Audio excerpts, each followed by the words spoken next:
winning solves everything, doesn't it? It's nice to get a win. Something the Phoenix Suns have struggled with thus far this season. And with a win tonight in Houston on the road, the Phoenix Suns are back to a 500 team. It was much needed. It was much needed. The holiday season's a weird time of year. Everybody's sitting around. A lot of people aren't at work. I know because I drive to work still, and there's no one on the fucking freeway. It's great. But everyone's sitting around, and they're mulling, and they're stewing, and they're seeing the Phoenix Suns lose 3 consecutive games, and we're all lost. But Matthew, you go to Houston, you win a game. Everything's right in the world, right? Or is it? Yeah, it's good right now. This is awesome. Feel much better, right? Winning cures all. I love this team. Yeah, I mean, you're the best team ever, man. Yeah, championship. Here we come. I'm back on board. I never doubted them for a second. No, so here's what's interesting about what's been going down. One, thank you to everybody who's joining the Suns Jam Session podcast.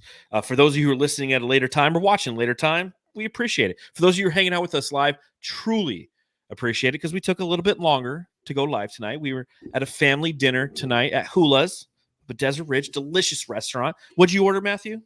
It was a spicy chicken bowl, I believe. Some delicious. Of the name, but it was just that spicy chicken bowl. It's good. Delicious. And I had like some sliders, and that was a bad call. I'm like, they showed up, and I was like, "What are you sure? Is that yours or the kids?" Yeah, exactly. It's like, but thank you to everybody who's joined us a little bit later and watching. But it's interesting, right? What's interesting about this time of year is with everybody off and everybody mulling over what's happening with the Suns, it's a lot of the negativity.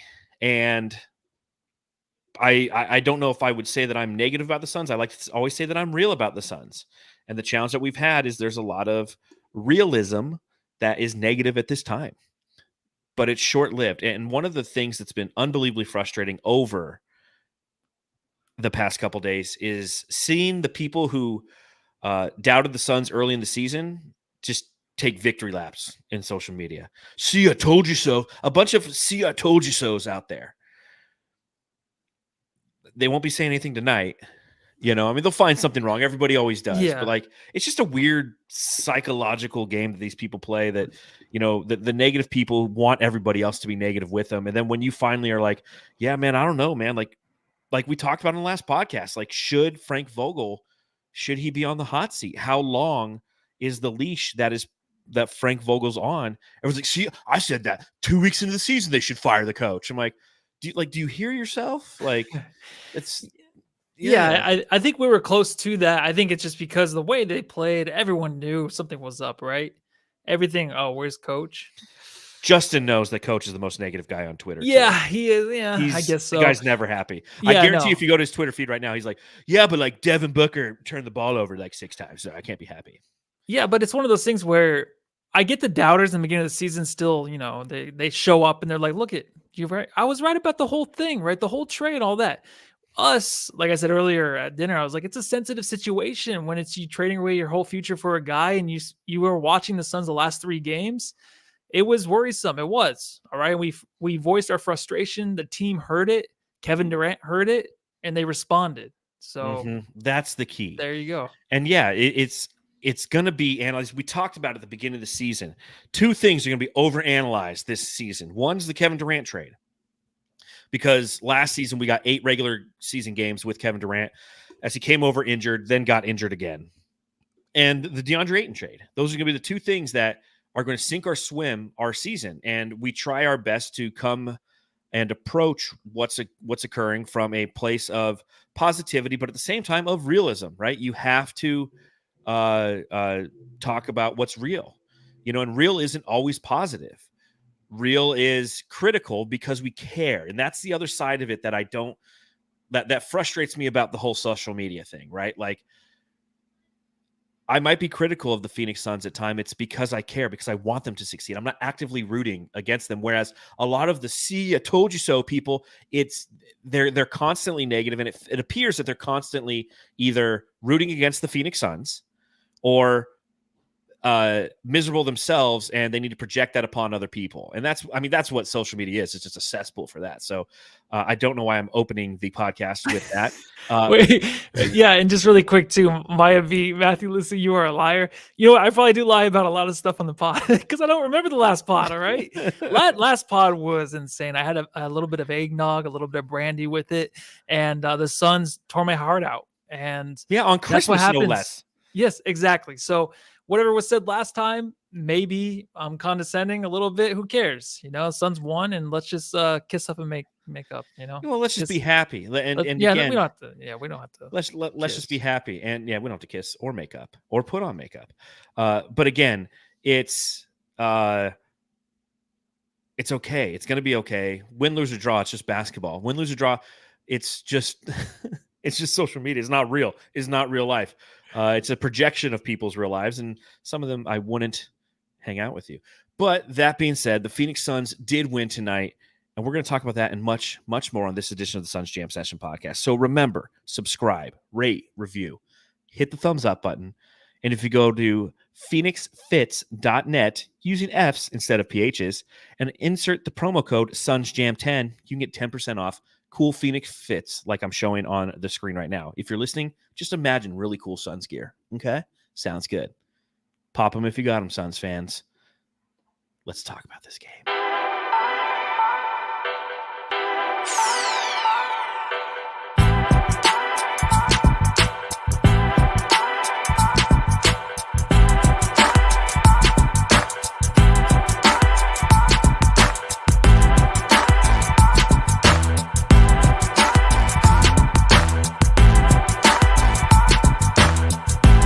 Phoenix Suns win in Houston, winning 129-113. And this isn't a bad Houston team. This is a Houston team that entered 15-13 and 12-3 at home, winning by 16 points. And thank you to Biscuits and the Bear. It's good to have you back in the chat, donating $16 and saying, I hope you both had a great Christmas. I didn't. I watched the Suns that day, but I do appreciate the sentiment. And I do appreciate the $16.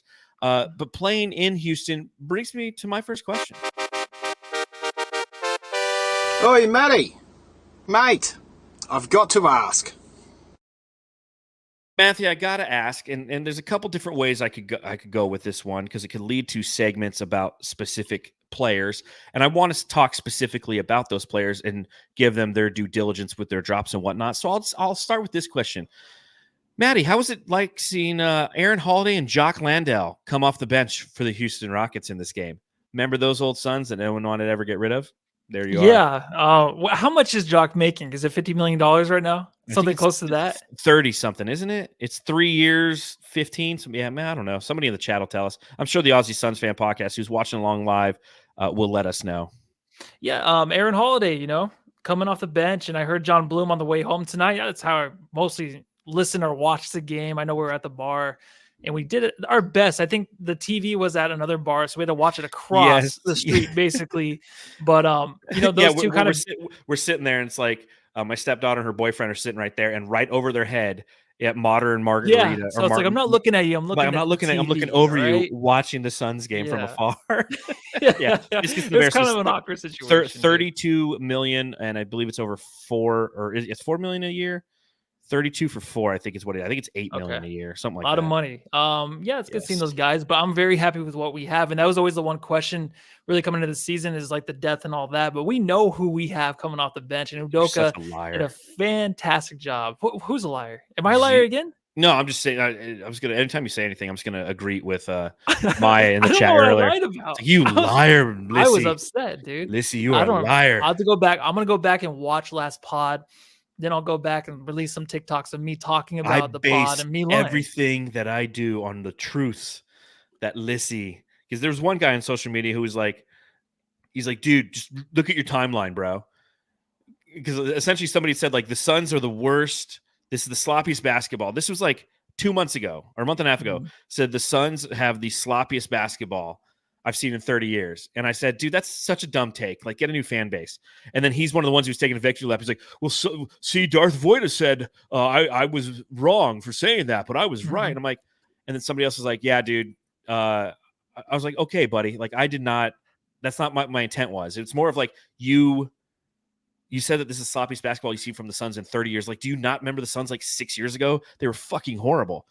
And other people are like, dude, check your timeline, bro. I'm like, dude, no, my timeline never says anything like that. He's like, dude, check your timeline. Dude, go ahead. Like, people study my timeline and listen to Matthew Lissy as truthers. Like, whatever Matthew says is the truth. Yeah. Man. I mean, you better take it with a grain of salt, just a little bit. You can't listen to me and really just be like, Maya you know says what? I'm she gonna went live and back die and after watched this. it for you. So Okay, I appreciate it. So we're good there. But I did miss tonight is Dylan Brooks, man. That's my He didn't boy. play, I thought yeah. you know what? Maybe this is a different game of Dylan Brooks. Hey, I love Dylan Brooks, and I think Oh, you're so good. that was a one addition I kind of wanted the Suns to go after. He's a game changer there. So maybe that's why the Suns get the win tonight, and nothing else really matters, right? Nothing matters. Nothing matters except Dylan Brooks' fucking face not being out there tonight. But we did have the return of Yusuf Nurkic. Delicious definition make them boys go crazy. Oh. So Nurk returned, RIP to his uncle. You know, his uncle passed away, and that's why he missed a past couple games. And, you know, unlike what Matthew said, because clearly he was lying, that he was probably mad at Kevin Durant. That's why he missed the last 2 games. He only played 14 minutes tonight, had 8 points, had 10 rebounds in those 14 minutes. And it was just good having him back, though, wasn't it, Matthew? It was good having Nurk back, a stabilizing force in the middle. We saw what happened with him out when Drew Eubanks was getting starts. And I love, you know, one, I'll ask you kind of a 2-parter, my friend. 1, is it nice having Nurk back? And 2, is it clear that the adjustment has been made after Nurk was gone to like, yo, Eubanks sit down, Udoka's got the backup minutes for a while? Yeah, I think that's the thing that's going to stick around. Even watching Udoka tonight, he was very much more around the rim, and he held himself more accountable around the rim. He was basically a little bit more athletic looking than Eubanks, so he did everything you want a backup center to do. What Nurk brings to this team is definitely connection. I know I said some things last pod about maybe he's sick of this team and stuff, and you know what? Because he got yelled at a lot, and he was held accountable a lot early in the season because this basically a lot of the times this offense is going to run through him, so he has to be ready and prepared. Having him back out there, I was like, dude, did he lose some weight? He looked pretty good tonight, man. I don't know if you noticed, like his jawline's a little bit more strapped, but he was definitely someone that we needed back on this roster. I know after such a crazy last week, and especially Christmas Day, just that loss, it was kind of overlooked, right? With him being gone, just the way the team was playing. Because you had the guy Nurk that played hard every game. That's why we love him. That's why I don't look at his stat line. I don't care. You know, there's no comparison between him and Ayton. I don't think at all. And it's the best part about him is just the way he plays, the effort. If he puts up 2 points, I don't care. But tonight, his stat line didn't look too bad in the 14 minutes he did play. Yeah, and he was quite the stud, dude. Yeah, and again, you know what you have with Nurkic, and I've talked about this all season. I'll continue to say it because he will have bad games, and he will get smoked in fourth quarters, and he will be picked on fourth quarters. And that's where Frank Vogel and his coaching staff is going to have to put together solid defensive schemes to either hide him or pull him out and say, you know what, it's the fourth quarter, there's 5 minutes left, and the opposing team is just going to run high isolations or high pick and rolls and pull him out to isolate him and then blow past him. It's going to happen. But what you get in the moments leading up to that is somebody who, as you mentioned, Matthew, gives a shit and is engaged and plays with heart and effort at that position. And that has been consistent all season long. You cannot say that that hasn't been consistent. The production hasn't always been there. The effort always has. Does he make stupid fouls here and there? Absolutely. Does he miss some free throws at times? Absolutely. Does he take some untimely three-point shots at times? Absolutely. But getting him back into this lineup, you definitely felt a stabilizing force that he brought. And I felt that's very valuable. Now, the second part of that is with Drew Eubanks and Udoka Azubuike. And Salty's Gaming said it a little bit earlier, we needed a drop for Udoka Azubuike. And I was saying something at Hula's tonight. And I was like, oh, that could be his drop. And I forget what the fuck I was saying. What was I saying every time he had the ball? Who were you talking? I don't remember you saying that. Something I was like, Udoka or Azubuike. I don't know. I was just saying something. Bookie. I don't know. I was saying something. And I was just like, that could be a drop. Keep going. Yeah, I'll get something. Bookie. Bookie. Yeah. Azubuike. Just snip that, make that into a drop, and we're good. But the difference between Eubanks and Azubuike, and we were noticing this sitting 45 feet away from a TV with no sound, and you and I were just sitting there, the family's there. They're talking about their dogs and their lives, and we're like, dude, fucking Azubuike's out playing Eubanks right now. Am I right? How's that chicken bowl? Because I got fucking shitty little sliders over here, man. Can I have some of your chicken bowl? What do you see that makes Azubuike, at least at this point? Again, we know how this goes. There's peaks and valleys, right? Like Drew Eubanks could put together about 2 or 3 solid games, and all of a sudden we're back on that Spewbanks, the big crank, if you will.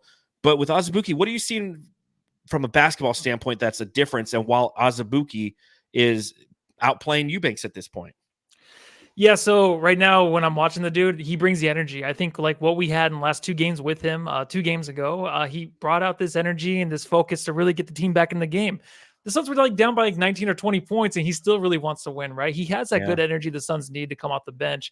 I think he's more athletic. There's a few plays tonight where it was thrown up to him around the rim. He had that huge dunk. I forget who was over, and it was a poster for sure. He had that one, but the play before, or a few plays before, there's just this little throw up to him, little alley-oop. He can go get those. Like, I know we always say Eubanks is athletic, but this guy, he's bigger, but I feel like he's more athletic than Eubanks, and he has good hands too around the rim. But I really think it's just the focus of his energy that we really get from it.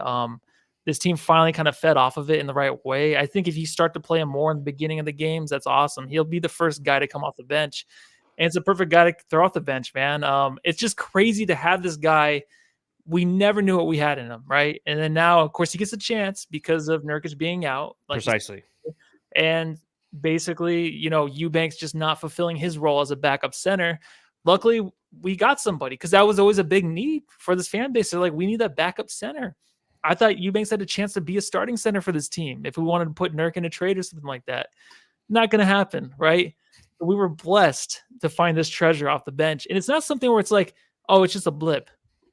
I don't think so. I think against this Houston Rockets team, I was like, we'll see if he can go off, if he gets another chance. And he did, man. I think the more opportunity he has, the better he's going to get. And he already came out already with the Suns, just really showing like, hey, it was a mistake not playing me in the first 20. Well, I think he had like 8 minutes combined or something like that. Mm-hmm. You didn't play me for like the first 20 games. I know you liked Eubanks, but as soon as Eubanks started to fall off, it would have been nicer to go quicker to him. But now that we see him, I'm just glad he's actually playing. Well, I'm glad that Frank Vogel is playing him, and he's made that adjustment because he put forth some quality effort the 2 games that Nurk was gone, coming off the bench while Eubanks was playing. And when Nurk comes back, you would think that, boom, Eubanks is going to slot back into his backup big role, and we're going to go ahead and we're just going to sit Azubuike. But what Udoka did in those minutes that he was providing the last couple of games is, like you said, he provided some energy, but he provided a big body down low who could rebound the fuck out of the ball and negate opposing rebounds. And that's the key. And so what Vogel did in this game is he played with some rotations. I mean, we saw some Saban Lee. We saw plenty of Udoka. You take a look at the stat line for him, wasn't overly impressive. 19 minutes. He had 11 points. He only had 5 rebounds, and he was 5 of 7 from the field and had a couple blocks. He also had 4 personal fouls. But a plus 15 coming off the bench, that's what you need. Is you need somebody who can come out there and be a stabilizer in those secondary lineups, whereas Drew Eubanks has had challenges, especially on the defensive end, and hasn't been a great rebounder for the Suns. Has he had some highlight dunks? Absolutely.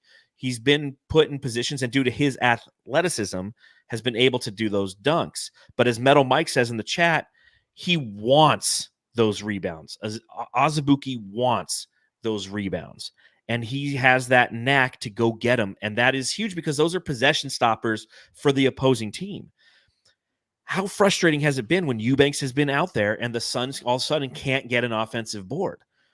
And so is he more athletic? I wouldn't say he's more athletic than Drew Eubanks, but he definitely knows how to use his body better to box out. And he's a big motherfucker, man. Perfectly said, man. He is a big motherfucker. And he pushes people out of their spot and he goes and he grabs those boards, and that's huge for this team. So it's been something over the past couple games that we've seen quality minutes. It was great to see Frank Vogel, who we've mentioned has been on the hot seat, make that proper adjustment, because that's what really helped this team. Those shoulder periods when Nurk was out and they played a little small ball 5, but when Nurk was out, you had somebody who could come in and just keep up the rebounding and also was finishing at the basket and was posterizing Şengün and whatnot. So quality minutes from him. I do like the fact that, like I said, Saben Lee got some run. 12 minutes was played by him. He was 5 of 5 from the free throw line because he was forcing the issue, ended with 9 points and a couple of rebounds, 1 assist. But it's just good getting some of these, and those are both of our two-way contract guys. But if they're competing and they're not looking as lost on defense, you keep those guys in because, they make winning plays, right? Yeah, and they started peeking their heads out a little bit ago, during this losing streak, and you're just kind of, well, the one plus is Saben Lee looked decent, right? Azubuike 2 or 3 games ago looked great. It's one of those things where it's like you're losing and you just don't notice that. You're like, it's not going to keep up really, right? When the Suns start to win, and it makes me think maybe Vogel, the way he is with his rotations, where he does spend like 10 games to really figure out if these guys make any sense. Yep. Now you're seeing like that 10-game spurt with Azubuike and also Saben Lee, to where I feel like they're going to get consistent minutes, right? I've always liked Saben Lee. He was really reckless in the preseason, right? Yeah. Towards the end, which is terrible. And now he just seems to kind of they're trying to make him just that defensive player a little bit. And, that's what he is. He's a physical dude. And I hope there's a little bit more to him, and hopefully he has more games to play. And it's nice because, you won this game and it looks like a blowout, but it's one of those games where it's like, you kind of got to play. I mean, Kevin Durant played 41 minutes. You still got to keep the Rockets out of any kind of like arm's length of grabbing the lead back. So these are valuable minutes that Saben Lee and Azubuike did play. So it's just good. It's just Who the heck are you? I'm Kevin Durant. You know who I am. Y'all know who I am. Did anybody see a sniper? Did anybody see anything? I'm one of the best players to ever play the game. Kevin Durant goes for 27 points, 10 rebounds, 16 assists tonight. 9 of 16 from the floor. He had as many assists as he had field goal attempts. His first triple-double as a member of the Phoenix Suns, his 18th overall in his career. And obviously, the narrative over the past couple days is Kevin Durant wants out of Phoenix. Right? That's how it's been interpreted. We talked about it a little bit on the last podcast. And since it's interesting, I was telling you this at dinner. I was on a director call with all the directors in the region. And obviously they know that I'm a Suns fan, and popped on the call probably about 5 to 6 minutes earlier than normal. And a few guys were in there. And one of the guys like, "Hey, Kevin Durant wants out of Phoenix, huh?" I was like, "Really? What makes you think that?" He goes, "Well, that's what they're saying all over the news." And, I dropped the truth bomb on him. I'm like, "Well, if you guys are going to talk Suns, I'm going to talk Suns like I'm on the podcast." I'm like, no, he doesn't want out. He's frustrated. That's all that Woj said was people within, close to Phoenix say that Kevin Durant is frustrated. People took that frustration as he doesn't want to be here. He's disengaged. And we talk about it a little bit on the last pod, how there were plays at the back end of the last game where his hustle wasn't there, right? That he was, I wouldn't say dogging it, but he was just kind of, frustrated. And it was apparent on the court. But everyone took those words and those reports and said, "Oh, well, KD wants out of Phoenix." It's like, no. You're taking fact and you're putting assumption into it. And when assumption happens, it makes an ass out of you and me. So he clearly didn't look like he was frustrated tonight. Doesn't look like somebody wants to get off the team or not want to be here. Setting up his team, trying to do what he can to make his teammates better. Obviously made apparent by the 16 assists. The way he was finding Chimezie Metu and Azubuike and everybody on the floor. It's a reminder that when you hear these reports, try to listen to the facts. Try not to go, okay, I guess he wants out of Phoenix. For those of you who are avid readers of Bright Side of the Sun, I had a piece out there yesterday said, should the Suns be concerned that Kevin Durant is frustrated? And my response in that piece was no, he should be frustrated. We're all frustrated. What, he's not a human? I'd be pissed off if he wasn't frustrated. So yeah, we shouldn't be upset that he was frustrated. And he showed tonight that why he is still engaged. And like James Fuentes says in the chat, he shot those rumors down himself on IG. And he said kind of the same thing that I had already stated in my article for brightsideofthesun.com. It's like dude, you guys take one word and you twist it 6 different ways to fit a narrative, and it's ridiculous. So, yeah, and Metal Mike's right. ESPN was just trying to boost ratings for Christmas, and guess what? They got them. So, Kevin Durant tonight, Matthew, thoughts? Yeah. So going back to the last game, there's a lot of worry after that. And I think when Woj does speak about any kind of situation, I know Kevin Durant just says you listen to Woj and you believe that, right? But then when you listen to my teammates, to the fans, he says this, you don't believe him when they say I'm a good teammate and stuff like that. Yeah. The only reason we listen to Woj is because when stuff like this happens, and we didn't want this to happen in Phoenix. We wanted Katie to come here, and I thought he had like a new life in him, some good energy here, because he wasn't going to be the old Katie where he would leak stuff, try to get out of situations. And that's what scared us. That was a sensitive part of this whole thing, is you don't want to give up what you gave up for a guy in Kevin Durant who can change your franchise, of course.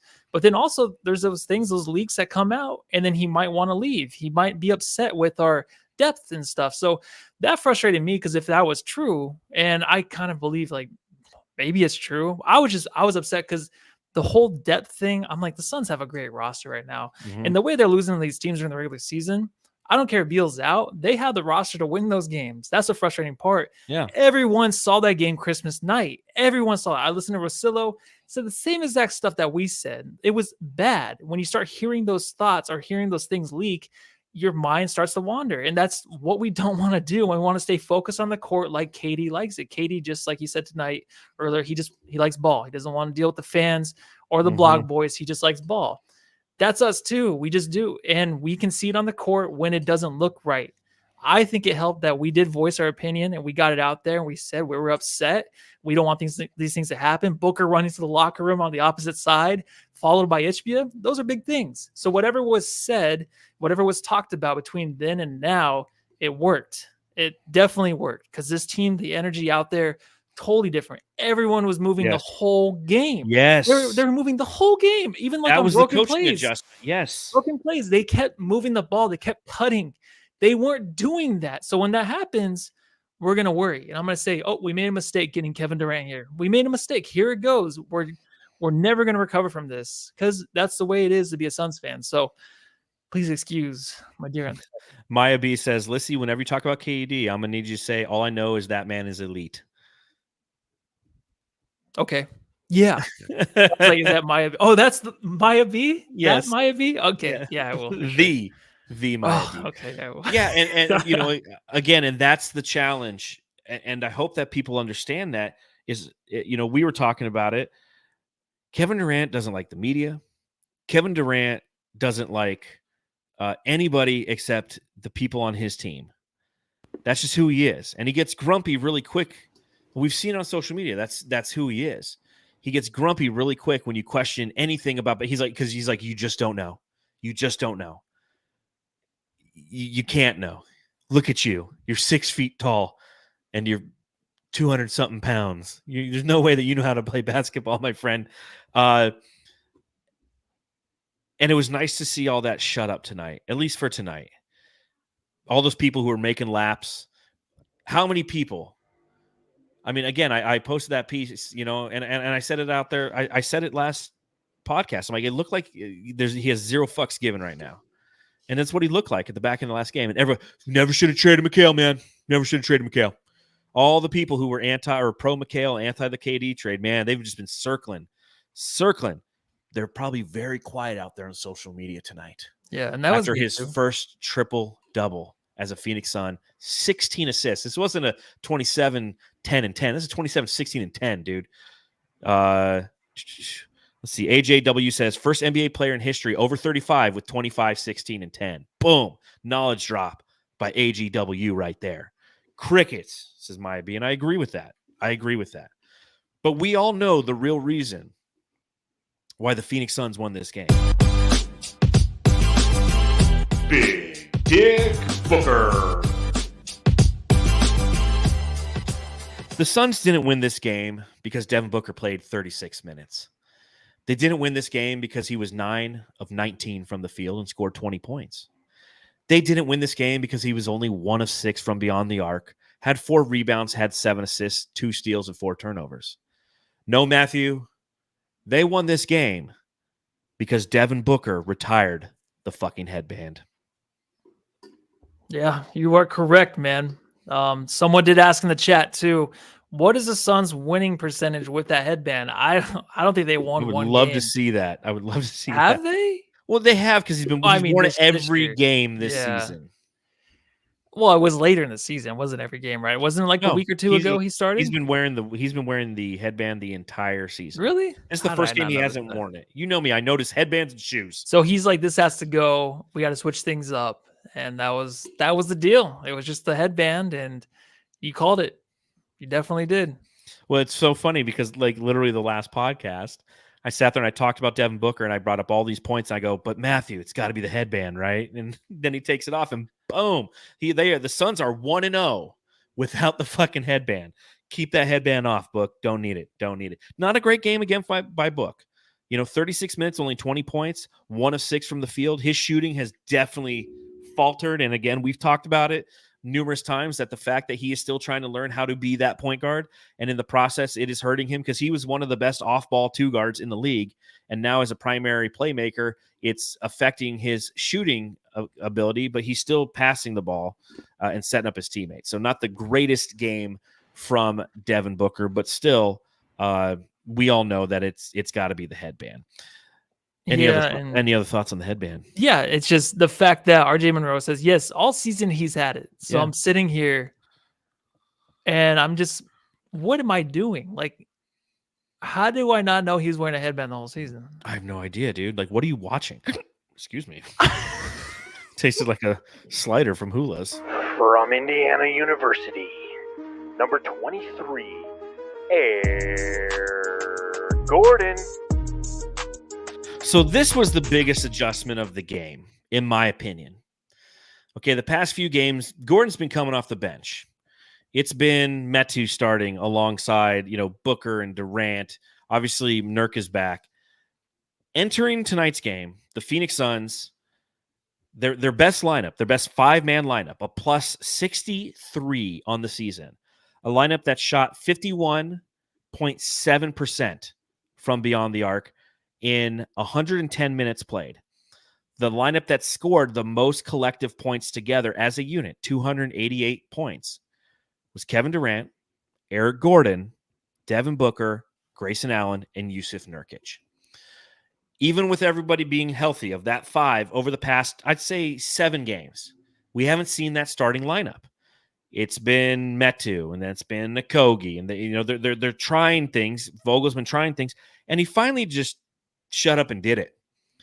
He finds like, you know what? Fuck it. I'm just going to go with the lineup that's the best starting 5 that we have, and let's see if they produce. And produce they did. Eric Gordon tonight, 39 minutes, 10 of 15 from the field, 7 of 11 from beyond the arc in a revenge game. Going back to Houston, he had 3 blocks. He had 1 assist.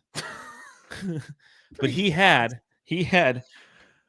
27 points for Eric Gordon tonight. Now you got to remember, playing in Houston for many, many seasons, he won a 6th man of the year there. 7 total seasons he played as a member of the Houston Rockets. And last game, it's Grayson Allen who's lighting it up. This is Eric Gordon who's lighting it up. That's your best starting 5, man. And that's why this right here, this is why Bradley Beal comes off the bench when he comes back, as you try to get him back into shape, because this starting 5 will fucking works.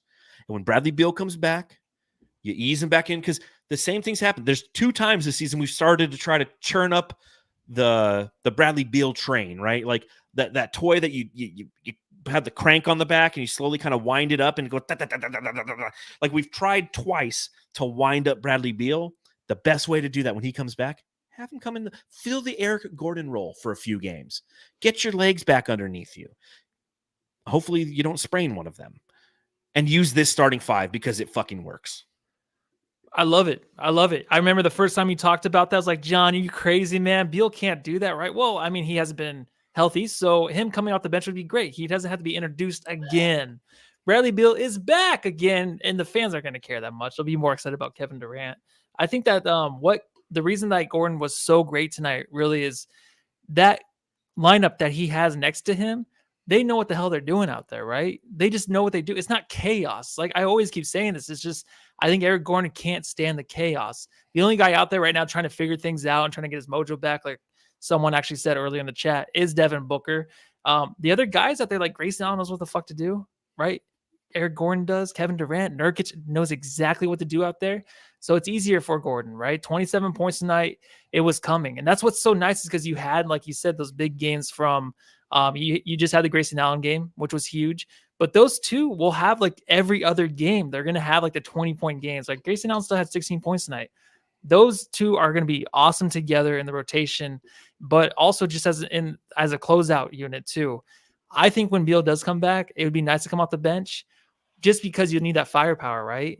Because, Eric Gordon doesn't want to come off the bench. He wanted to come here to win, but I think he also wanted to start too. No, so I don't know if I agree. I don't know. Think? No, I don't know if I agree with that. I think that he wants to win. That's why he's here. He wanted to be a part of something fun and special. And I think that he's getting that opportunity and he's okay with starting. He's done it the majority of his career. Now he's going to want to. No, I don't think it's a want. I think he's just better. I think he's been able to. And yeah, he's the best ability is availability. And he's had that the majority of this season. And I think that it's just be a good, smart offensive strategy to wean Beal back in by putting him against second-team defenders and let him kind of be the alpha with that second team like he was the alpha in Washington and ease him into it and allow Gordon to continue to kind of play his game because it's been productive as a starter. We've said that all season. Coming off the bench, he hasn't been that good. But it's been very productive as a starter, and you wean him out of that. Or maybe Grayson Allen starts to take some bench games because Grayson Allen is every game he's played in, he started. He has not come off the bench at all. So maybe you give him some run and you run Eric Gordon, as the 3 or the 2 or the 3. I don't know. But I think that's kind of the strategy. Yeah, Allen's going to stay as a starter for forever. Forever and always? Always. Wow. I actually kind of like that. Boom. Nah. Nasty Nas, what you square dance with me? This was a good Nasir Little game. He played 16 minutes, 0 of 3 from beyond the arc, but he had 7 points and he had 6 rebounds, was active, had a quality dunk. It was just, I felt like we haven't seen a lot from Nasir Little ever since he became a daddy, right? Yeah, no, it's quite the adjustment. But sorry, dude. I was almost going to sneeze there. Whew, that was a close one. Good thing I held it in. Now I'm going to be sick. Isn't that a bad thing to hold in your sneeze? I think it actually is. I think it's if you hold in your farts. Okay, well, I don't do that on a podcast either. So, you were too. I do look like I'm high. I'm not high at all. I do look like I'm fucking stoned though. I think I'm just tired. Too much looking at the screen today. You kind of, because you're rocking the beanie. For those of you listening, you don't, just check out the pod. But you're rocking the beanie, and I feel like at some point you're gonna be like, "My name is Jimmy. His name is Greg Buell. Me, you, and him. We went to the same school. Everyone, it ain't cool. I'm in a rage. He's tapping my mom. We almost the same age. On the microphone, I rock bombs. B Rabbit, dude. 8 Mile. Oh, is that who that is? Man, that's sad. Yeah. This guy's name's Clarence. Clarence was at home with no parents, and Clarence's parents have a real good marriage. Is that it? Mom's spaghetti, dude. Your arms are heavy. Who are we talking about? Nasir Little. I'll be honest. Yeah, good a game. Tank top or a new bra? Is that more of it or what? Look, Snoop Dogg just got a fucking boob job.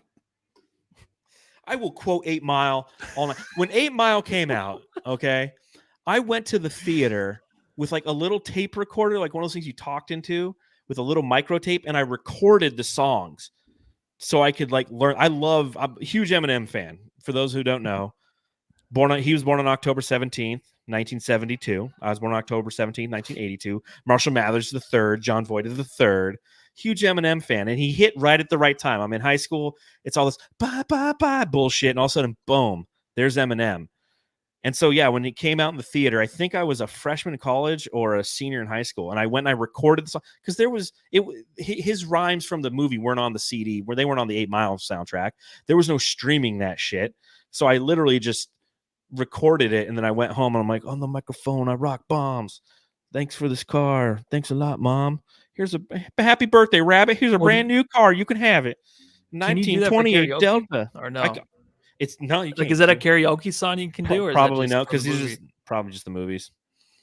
But you can just do a karaoke freestyle, right? Oh, I can. I'll grab the mic and then I'll be like, here, tell these people something they don't know about me. I don't know what the fuck we just Should did. we just So end the pod right there? and that, ladies and gentlemen, I'm just kidding. Nasir Little. Nasir Little. Nasty Nas wants to square dance with me. I don't know. I'll be honest. I didn't see anything from him tonight because I didn't see any plays by him. So, my bad. My bad on that one, guys. I didn't see much. I was just watching from 45 feet away. So I saw more athleticism. I saw more engagement, and that's kind of what we saw across the entire board tonight. I think that's what we've been yearning for.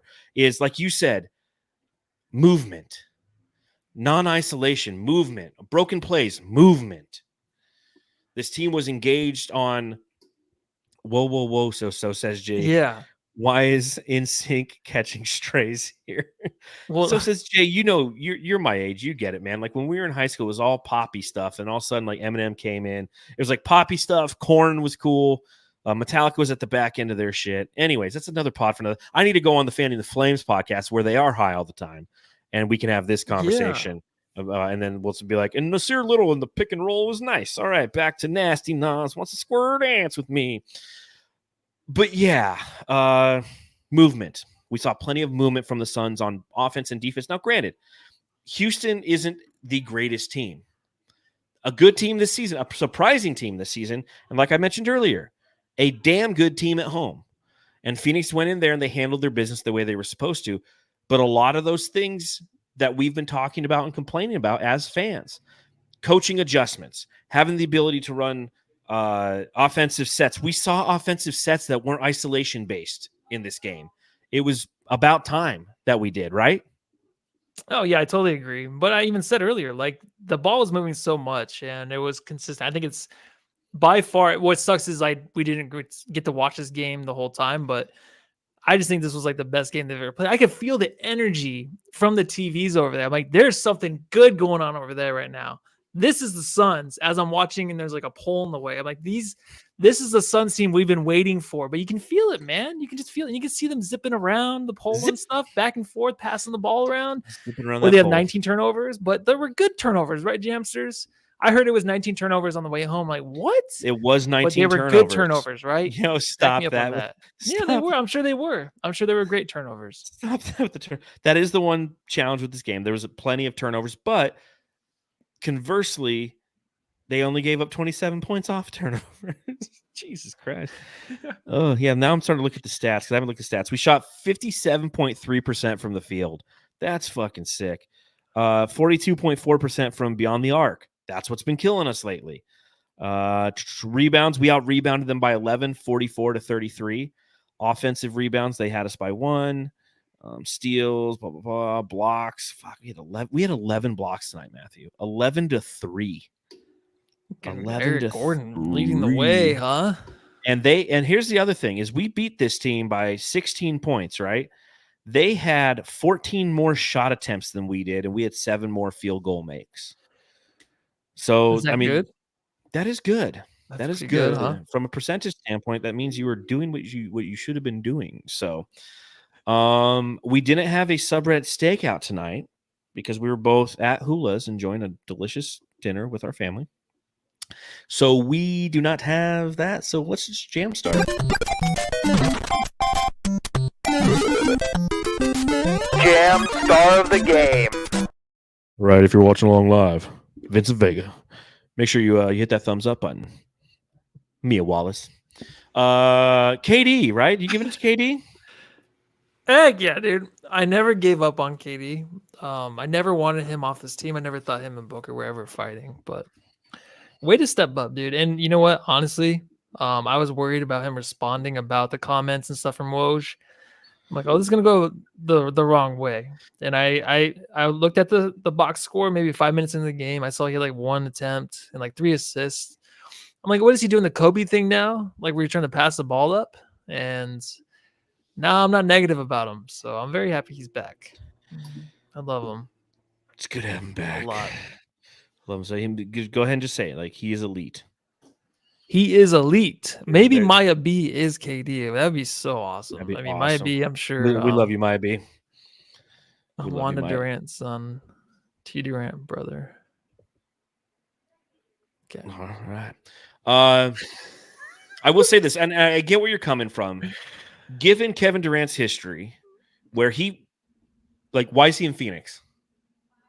Because he wants to play with Booker. Exactly, because he asked his way out of Brooklyn after signing a max contract. Yes. Like, so there's a history there. It's not as bad as James Harden, but there's a history there. So when you start to hear the rumors or you hear that he's frustrated, you immediately go there, right? You immediately go, oh shit, he wants out of here. This sucks. We traded our entire fucking future for him. I get it. That's where a lot of people are, right?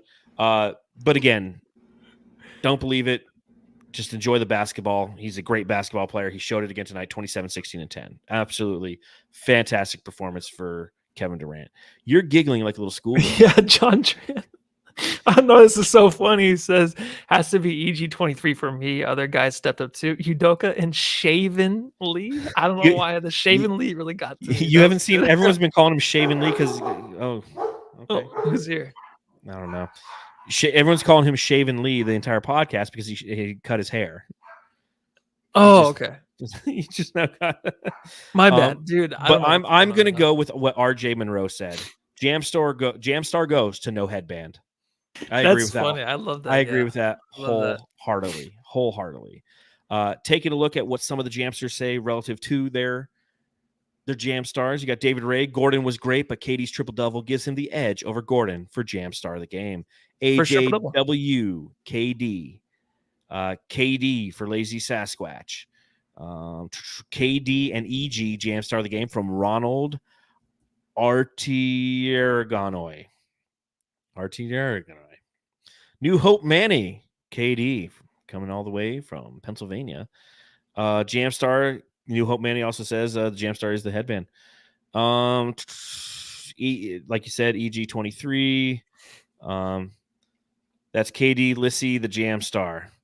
I put that instead of his name.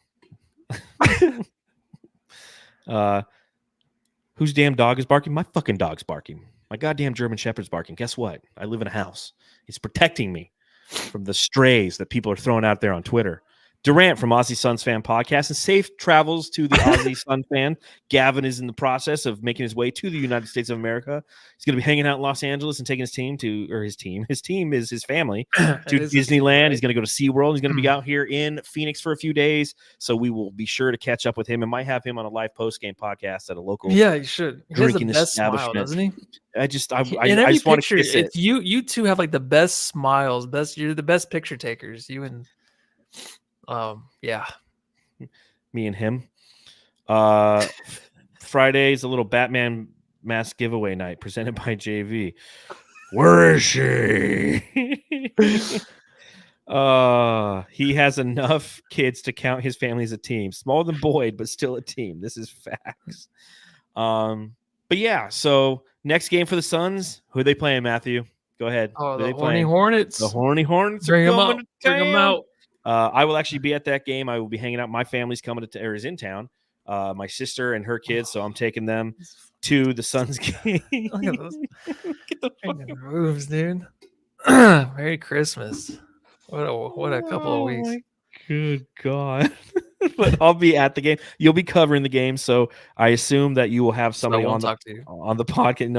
No. When Matthew's at the game, he doesn't talk to you. He just walks around with his media pass, just showing it in people's faces. But I'll be eating some Wetzel's pretzels and enjoying the game. You know, a fun thing for me.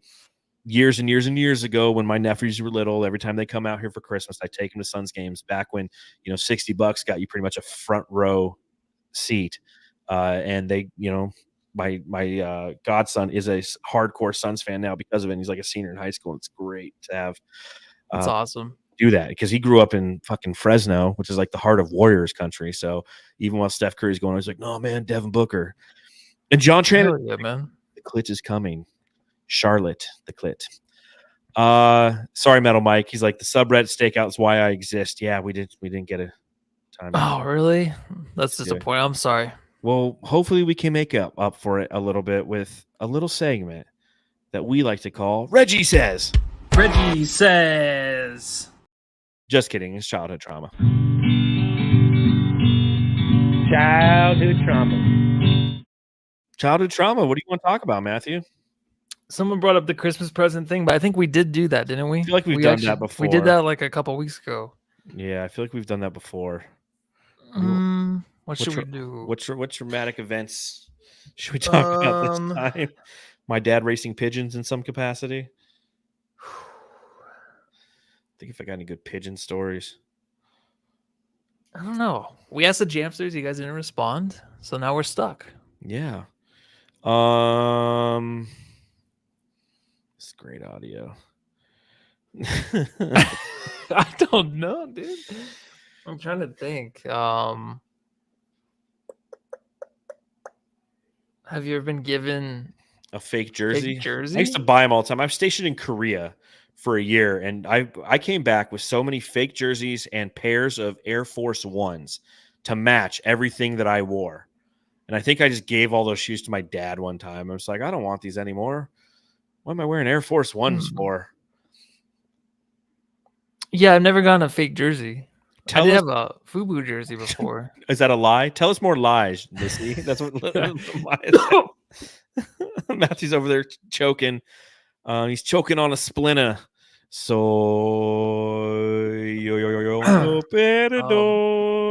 I'm a loser, baby. So why don't you kill me? Double barrel bucks. Oh, this is a good one. Okay, thank you. So says Jay. You ever lose a fight as a kid? Matthew's like, I was homeschooled. I just beat up myself. Lost all the time and won. I was in one fight. I think we talked about this maybe, but we can just do this one if you want. Do you have a story? You want to go first? I have a couple fights I can talk about. Okay. One that happened when I was in second grade. I had a crush on a girl, and somehow it's so embarrassing. Oh, this is traumatic just thinking about this. You know, like when you have those stories and you think about them, you're just like, oh, Yeah. Before you go to bed. yeah, seriously. Then you're up for like 20 more minutes. So we had this thing during Valentine's Day where we made like a card out of paper, and you'd staple a bag, like a lunch bag, but white underneath it. And people would go through and they'd put Valentines in those, right? So on the front, it wouldn't, geez, what the hell was that? Matthew? I'm losing it over here, dude. So on the front, it would have your name, and then you'd open it up and it would say stuff, but no one read what was on the inside of the card, right? Because like they just didn't. I don't know. So inside, like I wrote that I loved Julie Bergwald, big hearts and everything. And what happened is mine ended up being, because my last name is Voida, I was at the very end, and it would sit there and it was wide open. The whole class could see it. And obviously she found out about it, and she had two older brothers. All right. We were in like first or second grade, and like one was in third and one was in fifth. And I remember like somebody had said something to me, and there's like, Julie knows that you like her. I was like, oh my gosh. And I remember my dad let me out of the car to go to school one day. I walk onto like the playground, and her brothers come and they grab me by the collar of my shirt and push me up against a tree. You know, he's like, you like my sister, you leave my sister alone. Like, I don't know what this fifth and third grader were doing, like protecting their sister. Like I was out there, like, you know, gonna try to make out with her in the oleanders or something.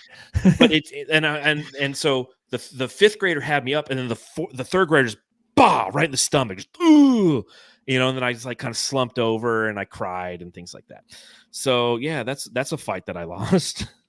Yeah, I guess it's a fight, right? Just one punch. That's a fight. I didn't fight back. I couldn't. I was incapacitated. They were bigger than me, and I hated her every day after. Yeah, that's miserable, man. I'm sorry, dude. I got jumped. This is traumatic. Okay. So thanks, Justin, for you know when Justin when he said he was leaving, I'm like, dude, that's depressing. I don't like it when people. I don't like it when the people in the pod say, "Hey, all right, I leave." It just makes me depressed.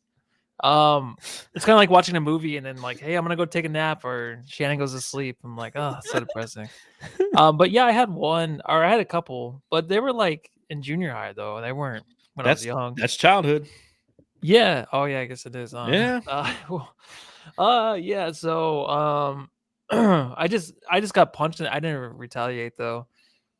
I was I don't know, there was like some kid and he was saying some stuff. I just did it for attention. I was acting out at the time, I wanted attention. So I just picked on him. I started pushing him. He was pushing me, and then he hit me in the face. And then the teacher came, and then that was it. And then we both got detention. And there's another time too where I don't know why I did this because I used to be called like Sissy Lissy sometimes, but like one time like someone called me Sissy Lissy, and then I like took his head and like pushed it into a locker, and I got detention for that. Like I hit his head off the locker, Yeah. and that was it. Bully. So Bully. yeah, I guess so. Jeez. I guess I am a bully. What the hell? Jeez. No, I wasn't. The other guy was a bully for sure. Well, AJW says schools in Compton are rough. No, this was the San Fernando Valley. This was St. in John Chandler. Baptist de La Salle. So says Jay, if it makes you feel better, those dudes probably ended up in prisons, the ones who jumped me. No, but I know that they got that whole family got like really, really fat. So I looked up on social media like 10 years ago. I was like, oh, dang. The other fight story I have is 7th grade, Mr. Breton's science class, Ingleside Middle School. And my buddy and I were doing a project, right? Like they paired us into to people. What? So says Jay says Sissy Lissy just made me laugh out loud. My entire family just looked at me because we're watching a movie, but I'm sneaky listening to you guys. I can see that happening. So go ahead, sir. Mr. Breton's class, me and my buddy, and this is like still one of my best friends to this day. We were like making fun of another kid who was also one of my really, really good friends. And I was making fun of him. And my buddy was making more fun of him than I was. But he gets up, he walks up, and he backhands me. Pop! And he goes, after class, we're fighting. And then he went back and he sat down. And so I'm sitting next to my buddy. He's like, all right, dude, like, listen, he's going to push you. And then or he's like, if you push him, he'll push you. And then he'll swing. Like, so he was like walking me through how to fight this kid, right? And so after class, like I walk out there and I got my red JanSport backpack on, still, double strapping it. And he comes out and he pushes me. And so I push him back. And right when I push him, he starts to swing. And like I just dodge it and just bah! And I pop him right in the nose. And he just kind of puts his head down. And then I pop him again. He goes down. And then like I hop on top of him. And I'm just kind of wailing. And then like the teachers broke it up. Right. And we both got out of school suspension. Yeah. We both got out of school suspension. It, wasn't my proudest moment. I came home. My dad's like, you should have hit him harder. Because he slapped you across the face. I'm like, well, we were kind of being assholes to him. But what sucked was I was terrified to go back to school because this kid was a lot more popular than I was. This is 7th grade Ingleside. I had just started going to school there, like a few months prior. So I was kind of a new kid. A lot of people liked this kid. And he was also like kind of a short kid. His nickname was Pigeon Nuts because he was just a little guy. And so everyone's like, why are you picking on him? Why are you picking on him? And I just remember going back to school, and what I used to do every morning before school is get there early and just shoot hoops with my buddies. And he was one of my buddies, so I used to shoot hoops like he was my friend. And we just went out there, and it was just like I was on one corner in the corner 3, and he was on the other corner 3, and my other buddy was just like facilitating, and we're just like hitting threes and like missing threes, and we just like kind of just squashed it right there, just playing basketball again together. So that's such a cute story, dude. We grew up. He joined the Marines in 2000 and right out of high school, 2001. He was in Fallujah in 2003. One of my best dear friends committed suicide a few years ago. Oh, geez. Mike Hutchison, man, God bless that kid. One of the him, funniest people I've ever known. And I told the story at his funeral, and his mom was like, that was you? I was like, yeah, I'm the reason he got suspended. We both got suspended. We're both in the principal's office, like crying when they're suspending. It's like, I'm sorry, man. But there you go. There's John. Wow, what a story, dude.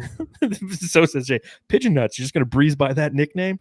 No, nobody bros by that nickname at Ingleside Middle School in the late 90s. That's a good one. It's a great one. So R.I.P. Hutch, man. He was a real one, man. He went through a lot of shit over there fighting for our country, and really it took its toll on him. And he would fucking love the fact that we have a podcast and we talk about this stuff. He'd be in the chat. He'd like it. Trolling you motherfuckers right now. He was a funny dude. And he taught me YouTube.